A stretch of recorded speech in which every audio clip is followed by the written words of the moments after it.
Hi everyone, welcome to North Indian. South Indian Reactions, and today we are reacting to How North India is different from South India. and it's going to be very interesting because I think firsthand we've experienced all these differences, right? Yes. I am curious to see what all differences they show and what all differences they miss. Yeah, and I think we'll have our own long list. Yeah. Okay, chalo, play. Hey Tribe, Prishia here, and I'm sure a lot of you are already saying that she hasn't traveled all over the north and south of India. How would she know what the differences are? But from a little bit of the travel that I have been recently doing, and if you've been following me on my social media handles, then you would know where all I have been. These are a few of the very stark differences that I have noticed. After all, this is just my opinion and my observation. I'd love to hear from each and every one of you in the comment section below as well. All of you from the east and the west, sorry for ignoring y'all, but this is about someone else. But I also think that your opinions would be very objective, and I'd love to hear what you have to say. Because after all, our friends from the north and the south, what they have to say, it just might be a little biased.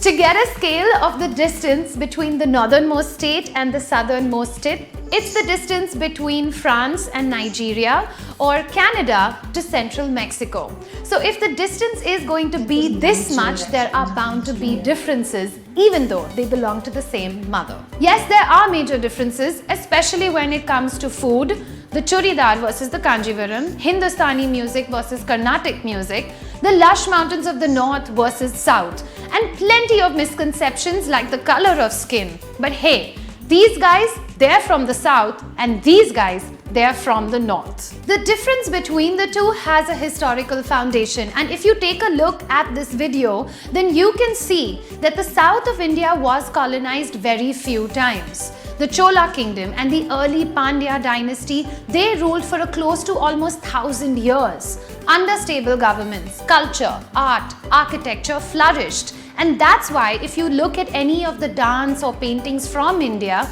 the older schools were always found in the south. The north, in the meantime, was constantly under attack, and different empires would rule and erase the previous empire's contribution.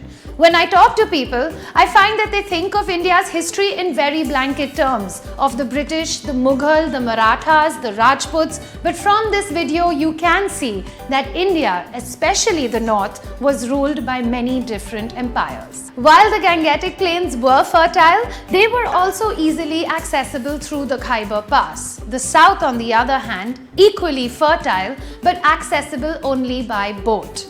A lot of the boats that did land there, they were merchant boats and not led by armies. With trade came an understanding of other cultures without having to call them masters. Now here's a story that will blow your mind, especially if you've just joined the tribe. People have a tendency to believe that Islam came from the north, but the very first mosque to have been built in India during Muhammad's lifetime was built right here in Kerala. The king of Kerala had heard of Muhammad and set sail to meet him.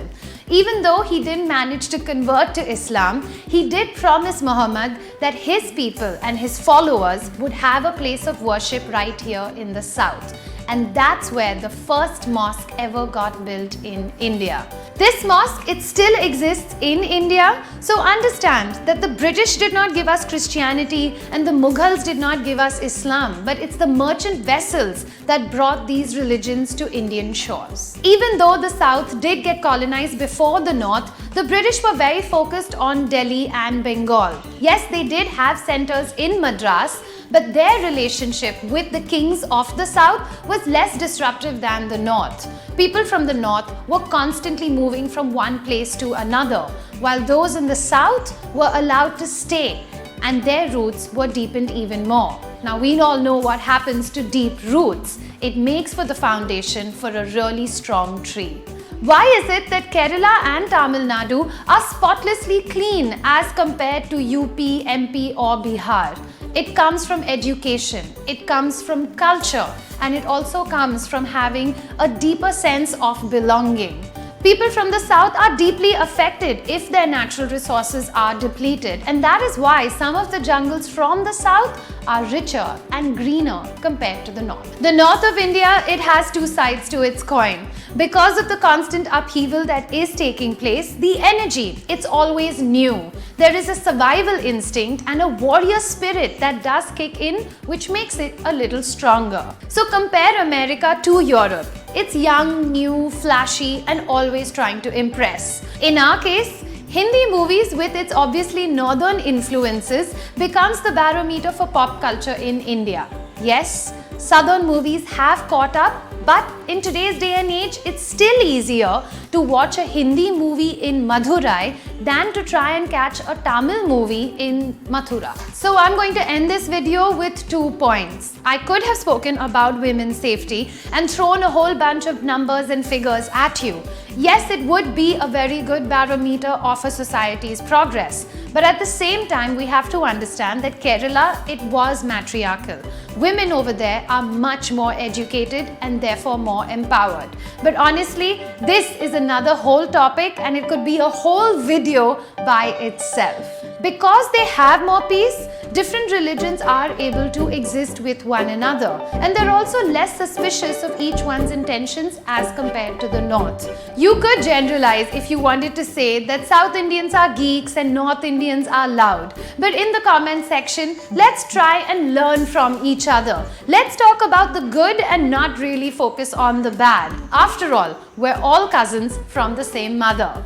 I'm really looking forward to the conversation that is going to start in that comment section below.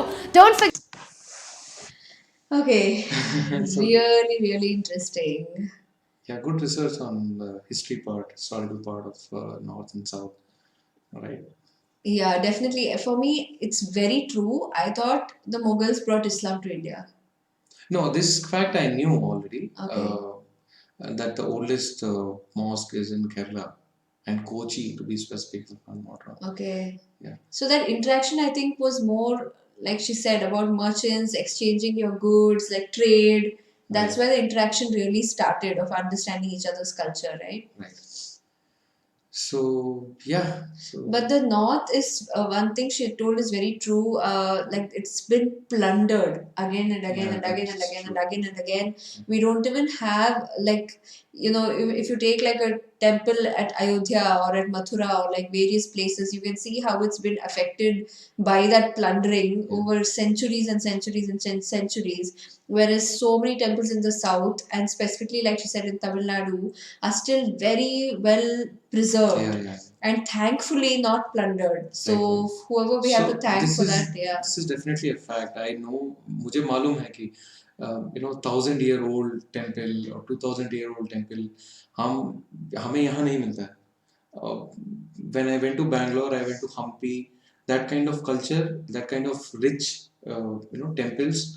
I don't think you can find it here because everything has been kind of Yeah. destroyed. The temples here in the north, what I've seen now when we go to visit, are like the Aksharadham, Mm. the ISKCONs, Mm. which is like something that's being built now. Correct. But I have never seen like, okay, Chitrakoot I have seen one thing, which is like some caves are there, which was like long ago, but I think there was nothing there to plunder, so it was not plundered. No, there also you won't see.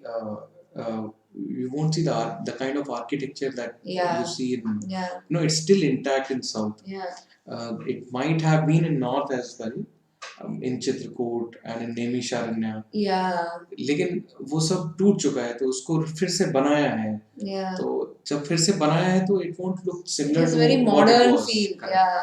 And it's so sad that, like, Hampi, even though we see the ruins, and it's so sad that we have to see it in ruins, like, we don't even get to see those ruins in the north of Correct, so correct. many civilizations that have lived and flourished, So I think one point was very true because of all these invasions, right? Mhm. The North has more that kind of fighting Yeah, feeling, and that is yeah. why maybe we are more loud and we are so that is kind of true that comes from there. I think. Yeah, very true. I And think for sure, South Indians are much calm and more not as sorted, I more think. sorted. Yeah. Yeah, I think that's true, and I think the education part is very true. Like in South, like we take a lot of pride in education, and we even put it on our invitation cards in the weddings. Like this guy is getting married, BE, MBA, whatever, and then the girl and her education qualifications, and that's like one of the first things that you really look at when you receive an invitation card. Oh, what have they studied? So it's like a proud thing for us, more than like caste and other things. Like the education is something we take a lot of pride in. About Kerala and Tamil Nadu being spotless, I'm not 100% sure. Maybe it's cleaner than places in the north, but maybe because of your pan. But I'm not sure it's spotless. But yeah, if it's cleaner, then good. Like, why not? Maybe also because tourism is such a big thing in Kerala, right? So they have to Yes. really like keep it clean. Like that's becomes like an No, important definitely thing. there is a difference. The comparison is not absolute. Yeah. It's not 100% true, but yes, definitely there is a difference. Interesting. So good video, and we have some differences of our own that we list in another video. So please do go check that out as well. And if you like this video, do like, share, and subscribe to watch a lot more content on food, opinions, travel, and reactions. Thank you.